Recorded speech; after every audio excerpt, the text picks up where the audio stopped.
Salut les amoureux du ballon rond, j'espère que vous allez bien. On commence bien évidemment cette revue de presse en Espagne. Ça y est, le FC Barcelone a officiellement été couronné. Sur la pelouse de son rival, l'Espagnol Barcelone, et grâce à un énième bijou de son prodige Lamine Yamal et d'un but de Fermín López, le club catalan a conquis le 28e titre de champion d'Espagne de son histoire. Barça champion s'enflamme Mundo Deportivo ce vendredi matin.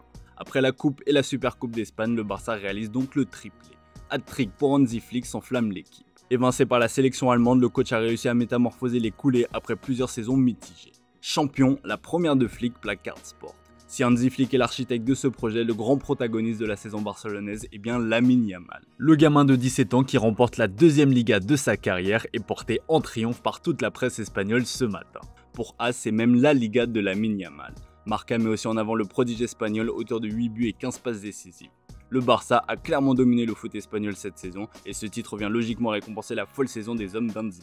Le peuple catalan a bien évidemment déjà commencé à faire la fête. D'ailleurs, avant la rencontre, les célébrations ont été gâchées avec un grave incident. Comme le relaye l'équipe dans ses pages intérieures, une voiture a renversé des supporters avant le derby, faisant un total de 15 blessés. Des scènes de chaos qui ont interrompu la rencontre brièvement. Au coup de sifflet final, les Barcelonais ont commencé à célébrer le titre. Les joueurs de l'Espagnol ont alors invité ces derniers à aller faire la fête dans le vestiaire et pas sur la pelouse. Une bagarre a alors rapidement démarré au centre du terrain, réunissant l'ensemble des deux équipes, staff compris, lorsque Baldé a poussé Pere Milla.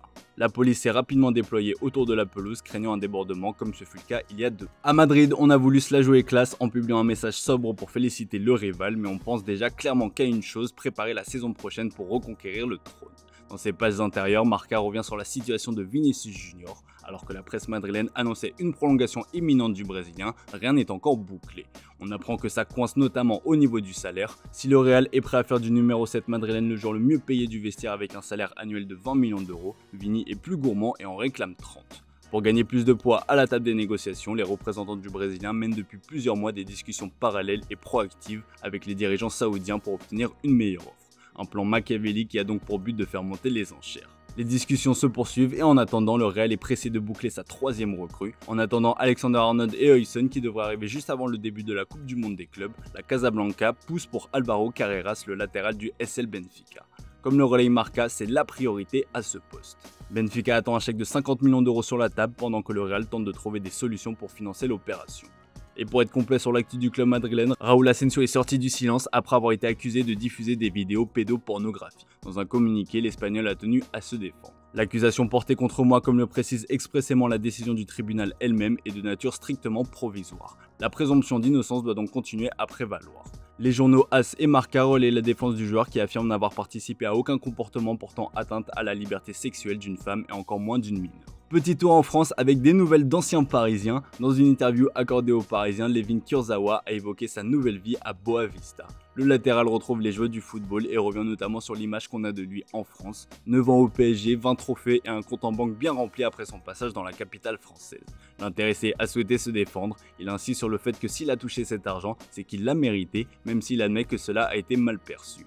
Gagner beaucoup d'argent en France est mal vu, a-t-il notamment déclaré. Pour autant, Layvin Kurzawa garde d'excellents souvenirs de son passage au PSG. Ce dernier a même conclu en déclarant souhaiter voir le club parisien remporter la Ligue des Champions. Autre ex-parisien qui a vu son image prendre un sacré coup après son passage à Paris, un certain Hatem Ben Arfa. L'histoire s'est très mal terminée avec le mulot offensif qui a accusé le club de harcèlement moral. Mais comme le relaye l'équipe, le PSG a obtenu gain de cause dans l'affaire l'opposant à Hatem Ben Arfa. La Cour de cassation n'a pas reconnu les faits de harcèlement moral dénoncés par le joueur à l'époque où il était sous contrat avec le Paris Saint-Germain. Cette décision met un terme définitif à une procédure abusive engagée il y a plusieurs années, s'est réjoui une source proche du club. On file en Italie avec l'AC Milan qui prépare la saison prochaine aussi. Comme expliqué, Sergio Conceição ne devrait pas poursuivre sur le banc milanais. L'objectif est donc de trouver rapidement son remplaçant. Et à en croire la Gazzetta dello Sport, le Milan étudie la piste de l'Italien Vincenzo Italiano. L'entraîneur de Bologne était déjà sur la shortlist des Rossoneri depuis un certain temps, mais la façon dont il a remporté la Coppa Italia face à l'AC Milan a impressionné.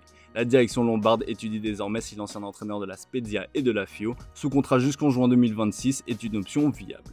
Les deux autres candidats sont Massimiliano Allegri et Gianpiero Gasperini. Le coach de l'Atalanta a d'ailleurs rencontré le directeur général Luca Percassi, comme l'explique le journal au Papyrus dans ses pages intérieures. Une discussion au cours de laquelle ces derniers ont mis carte sur table. On rappelle que le coach avait déclaré ne pas vouloir prolonger son contrat qui se termine en 2026. Du côté de l'Inter, la finale de la Ligue des Champions face au Paris Saint-Germain est dans toutes les têtes, bien qu'il reste encore un espoir pour accrocher le Scudetto. Comme expliqué hier, à l'Inter, on parle du possible recrutement de Zirkzee. Le Corriere dello Sport en remet une couche et explique que l'intention du club est d'attendre la fin de saison et ensuite de tenter de lancer une offensive pour convaincre Manchester United. Allez, on termine ce tour de la presse sportive en Angleterre où il est justement question d'un jour des Red Devils. Comme le placard The Sun, la course est lancée pour Marcus Rashford. Prêté à Aston Villa, l'attaquant a retrouvé des couleurs et du temps de jeu. Néanmoins, l'anglais n'est pas sûr de continuer. Si les Villains ont inclus une option d'achat à hauteur de 40 millions d'euros, on apprend qu'ils ne sont pas prioritaires. Manchester United compte faire jouer la concurrence et espère récupérer un chèque de 47,5 millions d'euros. Dans le même temps, le club a appris une bien mauvaise nouvelle. La piste menant à Victor Osimhen semble très compliquée puisque le joueur se sent bien à Galatasaray et pense même à rester comme le placard Photomatch. L'attaquant nigérian a annoncé à ses coéquipiers durant le vol retour à quel point il se sentait bien. À Liverpool, la quête du successeur de Trent Alexander-Arnold est proche d'être terminée. Comme le relaye The Times, Jeremy Frimpong devrait bien revêtir la tunique des Reds la saison prochaine. Un accord est sur le point d'être trouvé avec le joueur, reste à s'entendre avec le Bayer Leverkusen. On rappelle que le joueur a une clause libératoire d'environ 35 millions d'euros.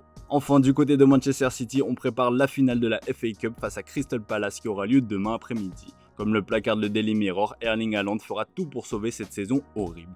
Dans un entretien accordé à BBC Sport, le Norvégien s'est exprimé sur sa déception vis-à-vis de la saison des Sky Blues. Voilà les amis, c'est tout pour ce matin, merci pour votre fidélité, très belle journée à vous. Comme d'hab, on se retrouve en fin d'après-midi pour le traditionnel JT Foot Mercato.